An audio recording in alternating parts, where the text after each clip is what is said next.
விஜய் பெரிய நடிகரா, உதயநிதி பெரிய நடிகரானா உதயநிதி சின்ன நடிகர், விஜய் பெரிய நடிகர். அரசியல்வாதியா விஜய் பெரிய ஆளா, உதயநிதி தான் பெரிய ஆள். உங்களை வேடிக்கை பார்க்கறது வேற, ஓட்டு போறது வேற.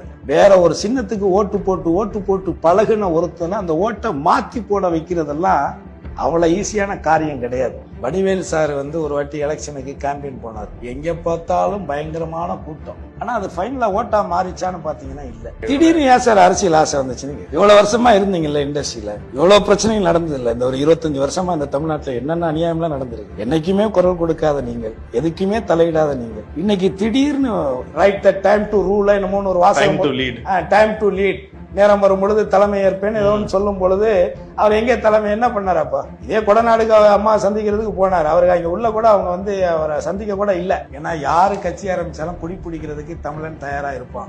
அது அவனுக்கே தெரியும். ஏன்னா அவன் தனித்துவமா தன்னை காட்டிக்கணும்னு நினைக்கக்கூடியவன் தான். இந்த ஒரு டிராவல்ல அதெல்லாம் நாங்க பேசி தீர்த்துக்கணும் இல்ல பேசணும்னா யார் உங்க கூட? விஜய் தான். நம்ம எதையும் குறைச்சி சொல்லணுமோ குறைச்சி மதிப்பெண்லாம் கிடையாது. அரசியல் அவ்வளவு எளிமையானது அல்ல. எப்படி சுத்தினாலும் நம்ம ரெண்டு பேச்சு தான் நிற்போம். ஒன்னு சினிமா, இன்னொன்னு அரசியல். பரபரப்பான ஒரு விஷயம் வேற ஆரம்பிச்சிருக்காங்க. விஜய் சார் அவரோட கட்சி கொடியை வேற அறிமுகப்படுத்திருக்காரு. எப்படி இருக்கு? தமிழ்நாட்டுல இன்னும் 100 தலைவர்கள் உருவாகலாம். ஏன்னா யாரு கட்சி ஆரம்பிச்சாலும் குடி பிடிக்கிறதுக்கு தமிழன் தயாரா இருப்பான். அது அவனுக்கே தெரியும். ஏன்னா அவன் தனித்துவமா தன்னை காட்டிக்கணும்னு நினைக்கக்கூடியவன் தான். ஏன்னா உங்க இடத்துல எனக்கு போஸ்டிங் இல்லை, அந்த இடத்துல காலி இல்லைன்னா இன்னொருத்த புதுசாக வரும்போது நான் அந்த இடத்துல நின்று எனக்கு ஒரு போஸ்டிங் வாங்கிக்கிட்டு ஒன்றை பண்ணணுங்கிறதான்.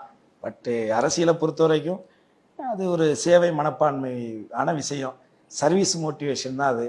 அந்த எண்ணத்தில் அவர் விஜய் வர்றாரு அப்படிங்கிறது ஆரோக்கியமான விஷயம்தான். அடுத்து இன்னைக்கு அவர் ஒரு பெரிய ஹீரோவா இருக்காரு, அதெல்லாம் விட்டுட்டு வர்றாரு. ஆனா அவர் நினைக்கிற மாதிரியோ இல்ல அவருக்கு சொல்றது மாதிரியோ அரசியல் அவ்வளவு எளிமையானதோ ஈஸியானதோ கிடையாது. எல்லாத்துக்கும் ஆகுனா எம்ஜிஆர்னு கம்பேர் பண்றாங்க. எம்ஜிஆருடைய அரசியலை நீங்க ஆரம்பத்திலிருந்து பார்க்கணும். அவருடைய உழைப்புகள் எல்லாம் பார்க்கணும். அவருடைய ஸ்டெப் பை ஸ்டெப்பா அவர் போட்ட பேஸ்மெண்ட் எல்லாத்தையும் நம்ம பார்க்கணும். அன்றைய காலகட்டங்கிறது வேற, இன்றைய காலகட்டம் வேற. ஆனா இப்ப முன்னாடி சொன்ன மாதிரி எம்ஜிஆர் எந்த அளவுக்கு ஒரு பெரிய ஃபேன் பேஸ் இருக்கு, இப்போ விஜய் சாருக்கும் ஒரு பெரிய ஃபேன் பேஸ் இருக்கு. அதெல்லாம் ஓட்டா மாறுமா? அதாவது வடிவேல் சார் ஒரு வாட்டி எலெக்ஷனுக்கு கேம்பெயின் போனார். எங்க பார்த்தாலும் பயங்கரமான கூட்டம், நீங்க கட்டுக்கடங்காத கூட்டம். ஆனா அது ஃபைனலா ஓட்டா மாறிச்சான்னு பாத்தீங்கன்னா இல்ல. பார்க்க வர்றது வேற, ஓட்டு போடுறது வேற. உங்களை வேடிக்கை பார்க்கறது வேற, ஓட்டு போடுறது வேற. ஓட்டு ஒருத்தனை போட வைக்கிறதுங்கிறது சின்ன விஷயம்லாம் கிடையாது.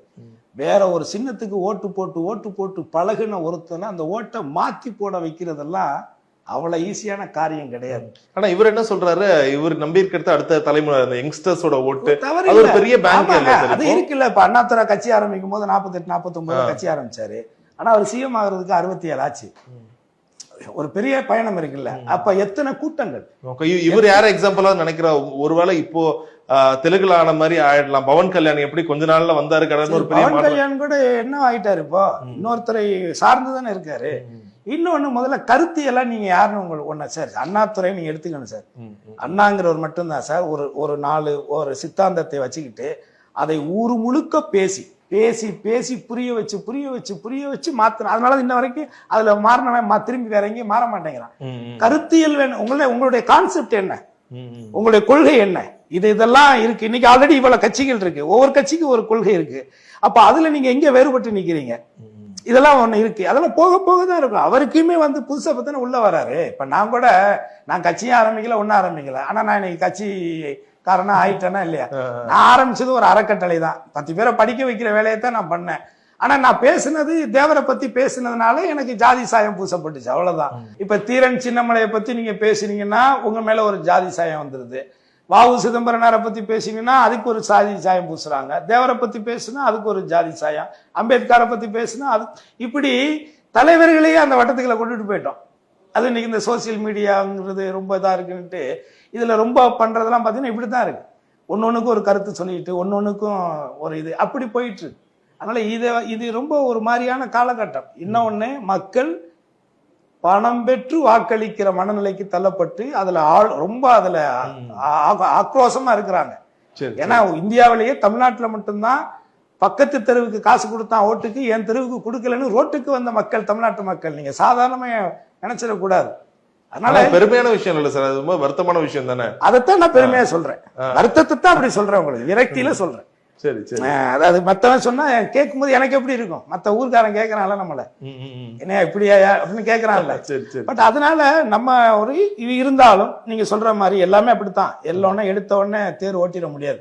தேர் ஓட்டுறதுக்கு ஒரு 100 பேர் வேணும், இழுக்கணும், 4 இடத்துல வண்டி நகராது, இப்படி எல்லாம் இருக்கும். அதெல்லாம் போக போக ஒரு பயங்கர பிளானிங்கோட தான் வராரு. படத்தை நடிக்கிறது நிறுத்த போறேன், இனிமேல் ஃபுல்லா கட்சியில இருக்க போறேன். இன்னும் சொல்ல போனா 2026 ஸ்டாலின் சாரை தாண்டி உதயநிதி வெர்சஸ் விஜய்ன்ற மாதிரி தான் நிறைய. அது ஒண்ணுதான். இப்ப என்னன்னா, இப்ப என்ன ஒரு கணக்குன்னா, இப்ப இதே அம்மா வந்து இதே தலைவான ஒரு படத்தை ரிலீஸ் பண்றதுக்கு இப்ப இடையூறா இருந்துச்சு.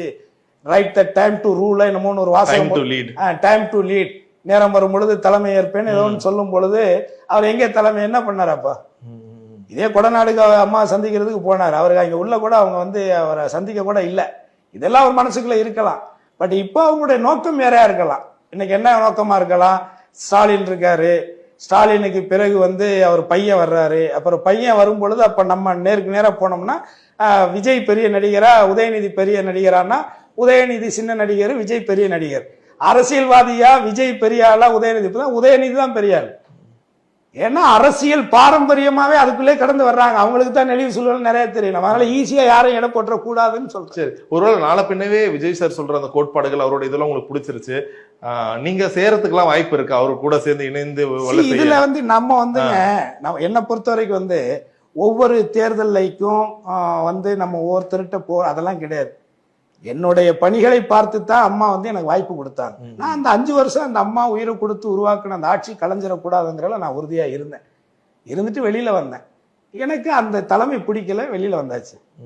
இப்ப வரக்கூடிய நடந்து முடிஞ்ச பாராளுமன்ற தேர்தல்ல தமிழ்நாடு தமிழருக்கானதாக இருக்கணும், அந்த உரிமைகள் எடப்பாடி அரசுல பறிபோன உரிமைகள் திரும்ப பெறப்படணும், அதற்கு இங்க மதவாதியான சித்தாந்தத்தை உள்ள கொண்டுட்டு வந்துடக்கூடாதுங்கிற என்னுடைய தனிப்பட்ட உணர்வுல நானா போய் வேலை செஞ்சேன். அவ்வளவுதான், தென் மாவட்டங்கள்ல. சோ இங்க இதனால எனக்கு அங்க போனா அதெல்லாம் கிடையாது. என்னை பொறுத்த வரைக்கும் நான் தலைவர், நான் எவ்வளவு பெரிய தலைவருங்கிறது அது அடுத்தது. அது எனக்கு தெரியும், என்ன நம்பி இருக்குன்னு தெரியும். அதனால நான் ஒரு தலைவர். நீங்க வரும்பொழுது எப்படி இருக்கு, என்ன இருக்கு, வடை காக்கா தூக்கிட்டு போமா இல்ல எலி தூக்கிட்டு போமா, நிறைய கதை இருக்கு. சோ பார்த்துதான் நம்ம முடிவு பண்ணணும். சரி சரி. நமக்கு அதுக்கான நேரமோ இதெல்லாம் இப்ப அதுக்கு இல்ல. இல்ல உங்க தொண்டர்கள் மத்தியிலயும் உங்க சப்போர்ட்டர்ஸ் மத்தியிலயும் ஒரு விவாதம் ஏற்பட்டிருக்கா? இப்ப விஜய் சார் கட்சி ஆரம்பிச்சிருக்காரு. எனக்கு இப்ப நான் நம்ம எதையும் குறைச்சு சொல்லணுமோ குறைச்சு மதிப்பெண்லாம் கிடையாது. அரசியல் அவ்வளவு எளிமையானது அல்ல. அரசியல் என்பது அவ்வளவு எளிமையானது அல்ல. Okay okay, alright. யாருக்காச்சும் இந்த படம் இல்ல, ஜென்ரலா இது மாதிரி ஒரு லாங் டிராவல் போகணும், யார் கூடயாச்சும் ரொம்ப நாளா எனக்கு பேசணும்னு ஆசை, அந்த ஒரு வாய்ப்பு கிடைக்கல, இந்த ஒரு டிராவல்ல அதெல்லாம் நாங்க பேசி தீர்த்துக்கணும் இல்ல பேசணும்னா யார் உங்க கூட டிராவலுக்கு ஒரு 500 கிலோமீட்டர் கார் ஓட்டணும்? விஜய் தான் கூட்டிட்டு போகணும். அப்படியா? நிறைய கேள்வி பேச வேண்டியது இருக்கு. நீங்க ஒர்க் பண்ண டைம்ல ரொம்ப க்ளோஸ் ஃப்ரெண்ட்ஸ் தானே நீங்க? அப்படி நான் அந்த நடிகர்கிட்டயுமே நான் அவ்வளவு ரொம்ப நெருக்கமெல்லாம் வச்சுக்கிறேன். நம்ம வேலை செய்ய போறோம், போகும்போது morning good morning good evening சொல்லிட்டு வேலை செய்வோம், சீனு பேசிக்கிட்டு நடிப்போம். பர்சனலாக ஒரு குட் மார்னிங் அனுப்புறது, குட் ஈவினிங் அனுப்புறது, ஹாப்பி ஃப்ரெண்ட்ஷிப் டே அனுப்புறதெல்லாம் இல்லை. அது சினிமாவில் அது சரியாக இருக்காது. சரி, அந்த டிராவல் அப்படி நீங்க நிறைய கேள்விகள், முதல் கேள்வியா இல்ல முக்கியமான கேள்வி, மத்த கேள்வி கூட அவர்கிட்ட கேட்க பதில் சொல்லலாம். இந்த ஒரு கேள்வி கேட்டுருவாங்க கண்டிப்பா, ரொம்ப நாளா மனசுக்குள்ளேயே ஓடிட்டு இருக்கு அவர்கிட்ட கேட்க. திடீர்னு ஏன் சார் அரசியல் ஆசை வந்துச்சுன்னு கேட்கும். இவ்வளவு வருஷமா இருந்தீங்கல்ல இண்டஸ்ட்ரியில, இவ்வளவு பிரச்சனைகள் நடந்தது இல்லை. இந்த ஒரு 25 வருஷமா இந்த தமிழ்நாட்டில் என்னென்ன அநியாயம்லாம் நடந்திருக்கு. என்னைக்குமே குரல் கொடுக்காத நீங்கள், எதுக்குமே தலையிடாத நீங்கள், இன்னைக்கு திடீர்னு இந்த என்ன எதனால? இந்த நீட் சம்பந்தப்பட்ட அனிதா அவங்க அப்பெல்லாம் எல்லாமே இப்பதானே, எல்லாமே வருஷமா ஓரளவுக்கு வராருல்ல சார்? இப்பதானே இது எல்லாமே இப்பதானே. சரி சரி. ரஜினி சார் கூட தான் அரசியலுக்கு வந்தாரு, அதுக்கு தான் நம்ம கேட்டோம். நம்ம யாரும் அரசியல் என்னங்க, நீங்க சர்வீஸ் பண்ண வர்றீங்க, உங்களை யார் வர வேணும் வரணும் சொல்ல போறதுலாம் கிடையாது. இன்னொன்னு மக்கள் முடிவு பண்ண போறாங்க, அதுக்கு நோட்டுக்கோ ஓட்டுக்கோ ஏதோ ஒண்ணு மக்கள் தான் முடிவு பண்ண போறாங்க, அதுல இல்ல. பட் எனக்கு என்ன அடிப்படையா சொல்றேன், அடிப்படையா இருக்குல்ல, அடிப்படையான விஷயங்கள் இருக்குல்ல, அது சொல்றேன். இப்போ நடிகர் சங்கம் பிரச்சனை 6-7 வருஷமா ஓடிட்டு இருக்கு. ஆனா இன்னைக்கு அவர் சங்கத்தோட இதுக்கு கூப்பிட்டு நிதி கொடுக்குறாரு. அது எல்லாமே இப்போ இந்த சமீப காலமா அவர் நிறைய விஷயங்களுக்கு நீங்க சொல்ல நீட்டை பத்தி பேசுறாரு, நிறைய பேசுறாரு. ஆனா இத்தனை ஆண்டு காலமா அவர் இருந்திருக்காரு இதே இண்டஸ்ட்ரியில, அதுவும் பெரிய இடத்துல தான் அவர் இருந்துகிட்டே இருக்காரு. ஸோ எவ்வளவோ விஷயங்கள் ஏன் தூத்துக்குடி துப்பாக்கி சூடு நடந்துச்சு இல்லை அப்போ எங்கள் வெளிநாட்டுலலாம் இல்லை இங்கே தானே இருந்தார் இல்லையா இல்லை இங்கே தான் இருந்தாரா இல்லை இங்கே போனாருன்னு நினைக்கிறேன். அப்ப அந்த இதுக்கு போயிருந்தாரு. இந்த சாராயம் குடிச்சதுக்கு போனாரு. இல்ல இதுக்கு போனாரு, ஸ்டெர்லைட் இதுக்கும் போயிருந்தாரு தான் நினைக்கிறேன். அவரோட போய் குடும்பம் அண்ணா ஆசாரிய கூட்டத்துக்கு கூட தான் போனாரு. டெல்லிக்கு போனாரு அண்ணா ஆசாரிய கூட்டத்துக்கு. அதனால வர்றாங்க. பட் அது நோக்கம்னு ஒண்ணு இருக்குல்ல, எல்லாத்துக்குமே ஒரு நோக்கம் இல்லாமல் இலக்கு இல்லாமல் எதுவுமே கிடையாது. எனக்கு அதுல ஒரு சின்ன கேள்விகள் இருக்கு. சரி சரி, தனிப்பட்ட முறையில எனக்கு இருக்கு. ஆமா, நானும் இந்த மண்ணோட பிரஜை தானே.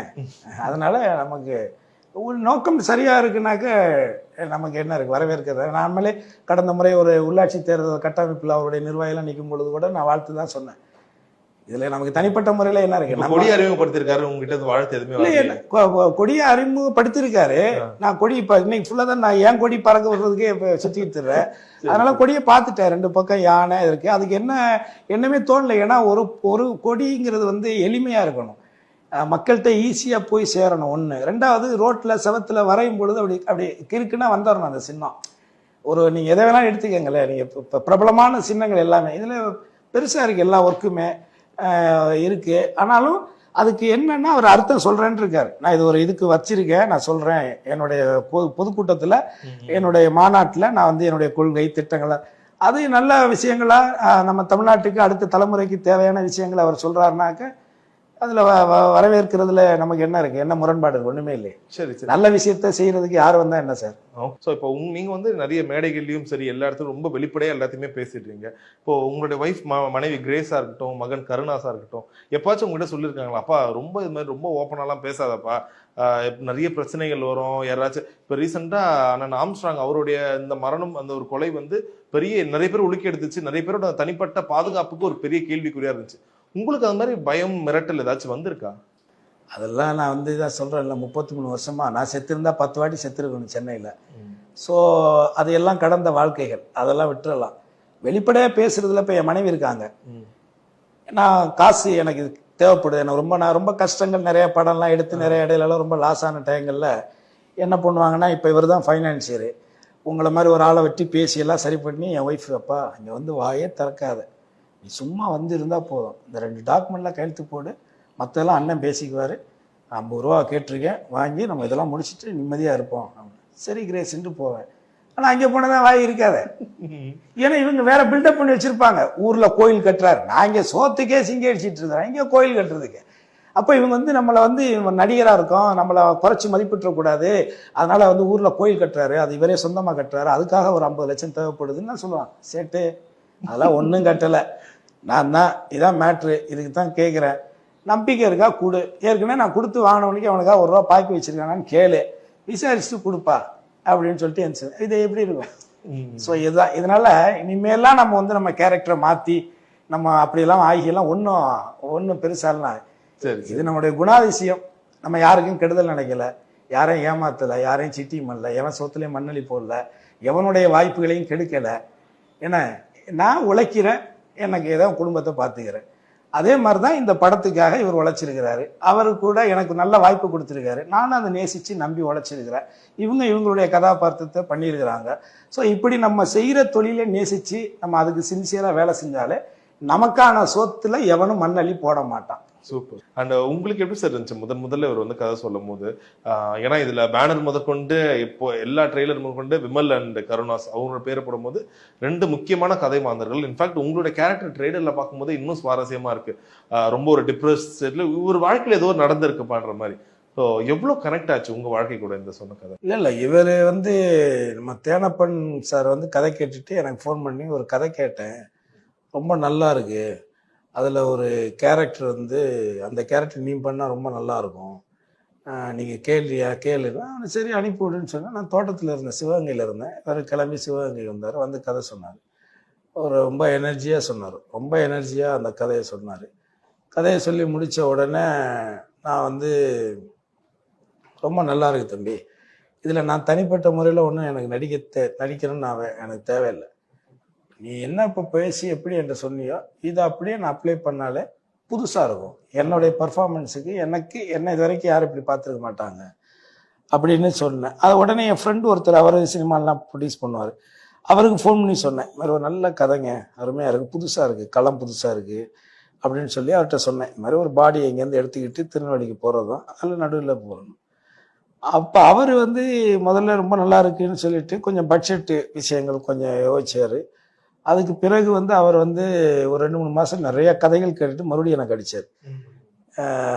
மச்சி அந்த கதை என்னாச்சு, வேற எங்கேயாவது கமிட் ஆகிட்டானா? ஆல்ரெடி அவர் அப்போ வந்து இவர் கமிட் ஆகிருந்தார், வேற ஒரு கம்பெனியில் கமிட்னா. சொன்னேன் இல்லை, இப்போ அவர் வேற இடத்துக்கு போயிட்டாரு. ஸோ அந்தளவுக்கு ஒரு வாட்டி கேட்ட உடனேயே அது வந்து ஒரு நல்ல கதை, புதுசாக இருக்குது, நல்ல ஸ்கோப் இருக்குது. ஒரு நடிகனா நான் கேட்கும்போது எனக்கு நல்ல ஸ்கோப் இருக்குதுன்னு தோணுச்சு. ஸோ அது படமாக இப்போ முடித்து இன்னைக்கு பார்த்த இப்போ ஒரு 2 நாளைக்கு நேற்று முன்னமோ ப்ரெஷ் ஷோ போட்டிருக்காங்க. அதில் வந்து 100க்கும் மேற்பட்ட பத்திரிகையாளர்கள் வந்து நீங்கள் பார்த்துருக்காங்க. இன்னைக்கு நிறைய ஆர்டிக்கல் எழுதுறாங்க. அப்போது எனக்கே ஒரு 10 வருஷம் கழிச்சு நிறையா ரிப்போர்ட்டர்ஸ் ஒரு 2 நாளைக்கு முன்னாடி தான் ஃபோன்லேயே பேசினாங்க. ஃபோன் பண்ணி, என்னங்க சாதாரணமாக ஒரு ஏதோ ஒரு படம் நினச்சிட்டு போனோம், இப்படி ஒரு படம் பண்ணியிருக்கீங்கன்னு சொல்லி தான் டைரக்டரை பற்றி ரொம்ப உயர்வாக என்கிட்ட பேசினாங்க. என்னுடைய நடிப்புமே ரொம்ப நல்லா இருக்குண்ணே உங்களுக்கு அப்படின்னு. ஸோ உண்மையிலே வந்து நம்ம கதையாக கேட்கும்போது இந்த கேரக்டர் நமக்கு நல்ல பேர் வாங்கி கொடுக்கும் அப்படின்னு நான் எப்படி ஆழமாக நம்பணும், அது இன்னைக்கு நடந்திருக்கு. இன்னைக்கு அதைத்தான் இன்னைக்கு ஒரு 100 பேர் ஷோ பார்க்கும்போது 100 பேர் எழுந்து நின்று கை தட்டுறாங்க ஒரு படத்தை முடிச்சிட்டுன்னா, அது எப்போது நடக்கிறதா தமிழ் சினிமாவில். அது இந்த படத்துக்கு நடந்திருக்கு. ஸோ அதனால இப்படி ஒரு நல்ல படத்துல ஒரு இணக்கமா ஒரு நல்ல ஒரு பிரதானமா என்ன சொல்ல போனா, இந்த படத்துல வந்து என்னுடைய கதாபாத்திரம் வந்து மனசுல நிற்கும். வெளியில ஆடியன்ஸ் படம் பார்த்துட்டு வரும்போது அவங்க மனசுல அந்த நளினமூர்த்தி தான் நிற்பார். ஸோ அந்த நளினமூர்த்தி எப்படி அவர் டிசைன் பண்ணி அதை ஒரு உருவம் கொடுத்து வச்சிருந்தாரோ, அது என் மூலமா அது வந்து கன்வே ஆகுது, அது ஆடியன்ஸுக்குள்ள உள்ள போகும் அப்படின்னு நான் முழுசா நம்புறேன்.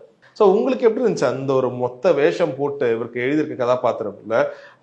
ஏன்னா ரொம்ப நாளைக்கு அப்புறம் இந்த ஒரு கூத்து பட்டறையில் இருக்க மாதிரி பயங்கரமா ஃபுல்லா வேஷம் போட்டு, அது என்ன ஒரு பர்டிகுலர் சீன், அது எவ்வளோ ஒரு வெயிட்டேஜான சீன் தெரிஞ்சுக்கலாம்? படம் கூத்து கலைஞனோட படம், அவ்வளோதான். கூத்தோட படம் கிடையாது இது. கூத்து அப்படிங்கிற விஷயங்கள் வந்து நாங்கள் போகலை அங்கே அந்த ஏரியாவில். ஒரு கூத்து கலைஞன் அவனோட வாழ்க்கையில நடந்த சில சம்பவங்களை கஷ்டங்களை சொல்லி ஃபீல் பண்ற மாதிரி தான் இருக்குமே தவிர, இந்த கூத்து நலிவுற்றுக்குங்கிற விஷயத்த லைட்டா சொல்லியிருப்போம்.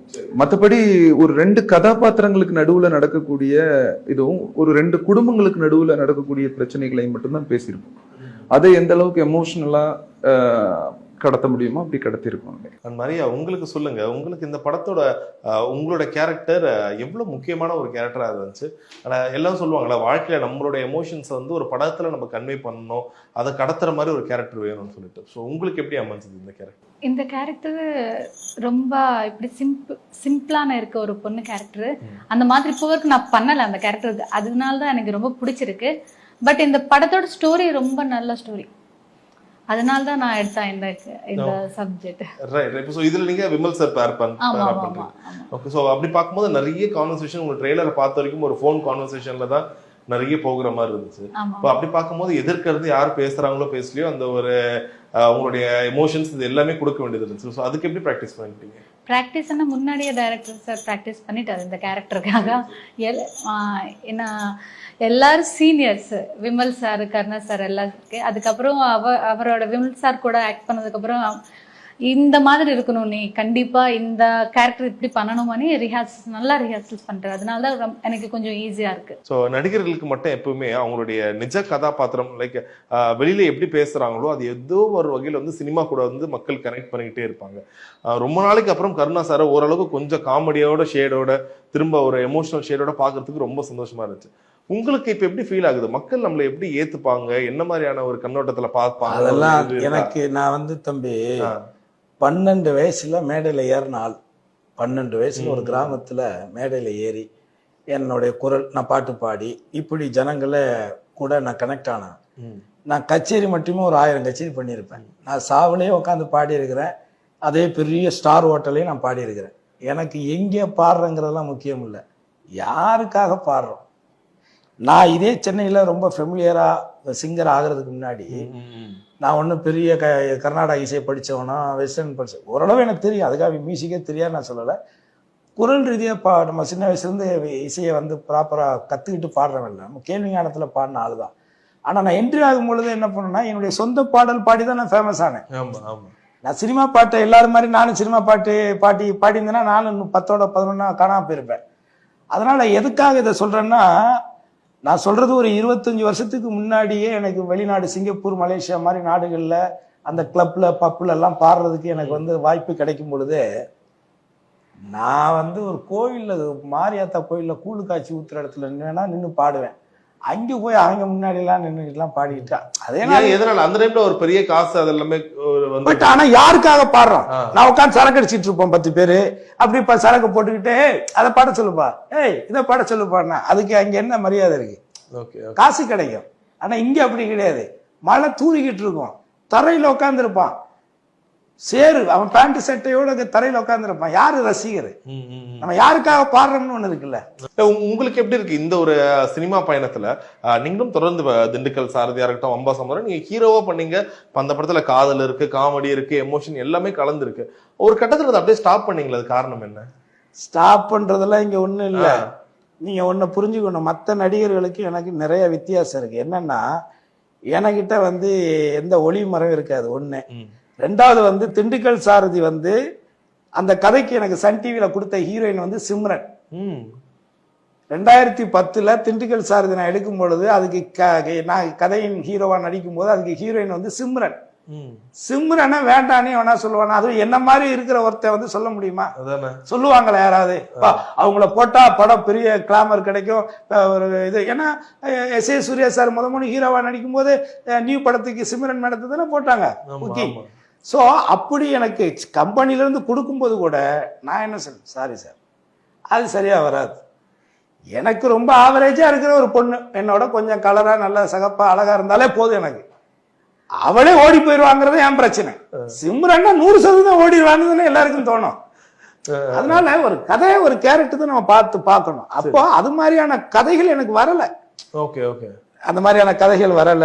ஒரு நடிகனுக்குங்க நான் சொல்றேங்க, நீங்க எவ்வளவு பெரிய அப்பா டக்கர் நடிகரா இருந்தாலும், நீங்க எவ்வளவு பெரிய நடிகரா இருந்தாலும், இப்ப தனுஷ் வந்து முதல் தேசிய விருது வாங்கினாரு. காதல் கொண்டன் படத்துல நல்லா நடிச்சிருந்தாரு இல்ல? எத்தனை படம் நடிச்சாரு. ஆனா அவர் எங்க நேஷனல் அவார்டு வாங்கினாரு? எந்த படத்துக்கு வாங்கினாரு? ஆடுகளத்துக்கு தான் வாங்கினாரு. ஆனா அவங்க அண்ணன் பெரிய டைரக்டர் தானே, செல்வராகவன் பெரிய டைரக்டர் தானே. அவர் எவ்வளவு பெரிய படங்கள் ஹிட் கொடுத்துருக்கிறாரு. ஆனா அவர் படத்துல கூட அவர் வாங்கலையே. வெற்றிமாறன் படத்துல தானே அவருக்கு கிடைக்குது. அந்த மாதிரிதான் வாய்ப்பு ஒரு நடிகனுக்கு கேரக்டர் கிடைக்கணும். அந்த கேரக்டரை கிரியேட் பண்ற கிரியேட்டர் கிடைக்கணும், ரைட்டர்ஸ் கிடைக்கணும், அதை கரெக்டா கன்வே பண்ணி எடுக்க தெரிஞ்ச பிலிம் மேக்கர் கிடைக்கணும். இது எல்லாம் அமைஞ்சாதான் ஒரு நடிகன் பேர் கிடைக்கும். Super super. சோ எனக்கு இப்ப இந்த பேர் கிடைச்சிருக்குல்ல, நளினமூர்த்தி உண்மையிலே பேர் கிடைக்குங்க, அது உண்மையிலே கிடைக்கும். ஆனா இதுக்கான இதுக்கு முதலாளி யாரு, ஓனர் யாருன்னா இவர் தான் ஓனர்.